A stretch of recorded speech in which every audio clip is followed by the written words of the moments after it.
ഒരു ഫോട്ടോഗ്രാഫർ ഏറ്റവും കൂടുതൽ എക്സ്പെൻസീവ് ആവുന്ന എവിടെയാണെന്ന് അറിയാമോ? പറ, എങ്ങനെയാ ഫോട്ടോഗ്രാഫർ? അയ്യോ, ഞാൻ എന്റെ ഉത്തരം പഠിച്ചില്ല. എവിടെയാണെന്ന് അറിയാമോ? എവിടാ? Body mic.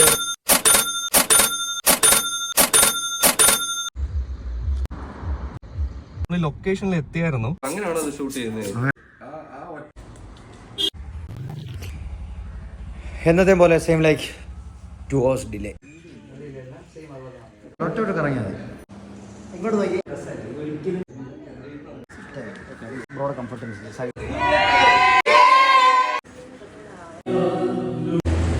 അനുഭവിക്കുന്ന കുടുംബത്തിലെ പ്രശ്നങ്ങൾ വളരെ വലുതാണ്.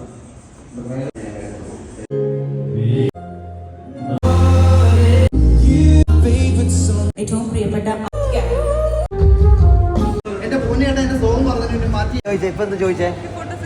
ഈ ഫോട്ടോസൊക്കെ കല്യാണം കഴിഞ്ഞിട്ട് ഓഡിറ്റോറിയത്തിൽ ഇറങ്ങിയിട്ട് പോലും ഇല്ലല്ലോ. ഫോട്ടോസൊക്കെ happy married life. Happy married life boss. ഒരുപാട് ചിരിച്ച് thank you happy married life. Again